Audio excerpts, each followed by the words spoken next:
That they are running their offense through. He's become so good at passing out of the double teams. Offensive foul. He used the hook. He's got that look of disbelief that you occasionally see from Duncan. But Popovich doesn't agree. Duncan picks up his first. And we'll take a break. He doesn't want to hear it.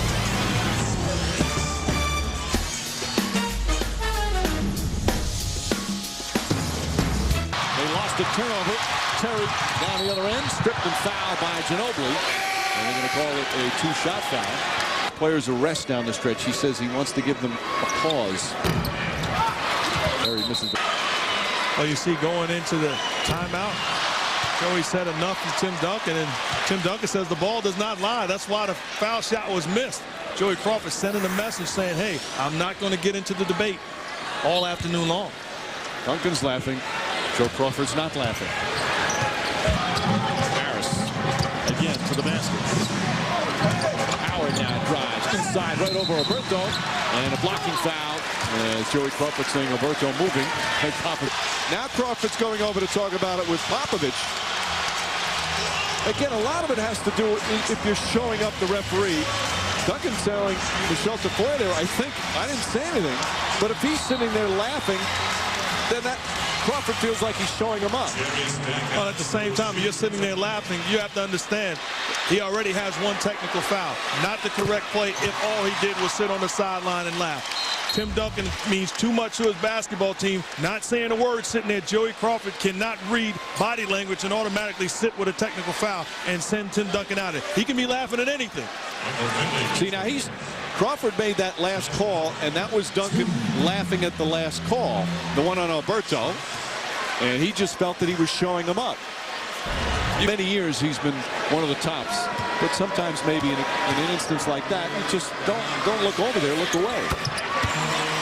Let's go over to Michelle. Well, I talked to Tim Duncan on his way off the floor. I said, did you say a word? And he said, no. I said, honestly, Tim, did you say anything? No, he adamantly said. And he had some choice language for Joey Crawford as he left the floor, guys. Well, again, this year on a hard foul. It's going to be an offensive foul on Alberto. He set a sharp screen, sending Howard to the floor.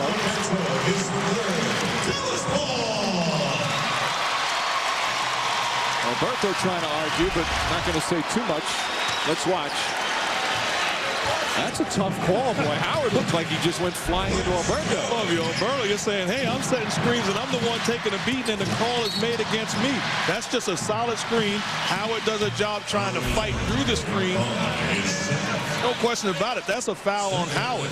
Now, Alberto, when the contact is made, extends his arms, which is what Sean Corbin called, but Howard initiated that contact, almost forced him to do that. Well, he's really trying to protect himself in that situation, seeing Howard come full steam ahead. Certainly the call should have been on Howard. Now, again, we got to remember, and this is with the Duncan situation, as Harris misses the first free throw. This year, the NBA, really, a point of emphasis was the player complaints and decorum. They had the lower tolerance policy earlier where there were a lot of technicals called. And you can get a technical, not necessarily for just profanity or constantly arguing, but what officials think is what's called overt action or demonstrative reaction. And again, Crawford probably thought that he was mocking him by laughing at him.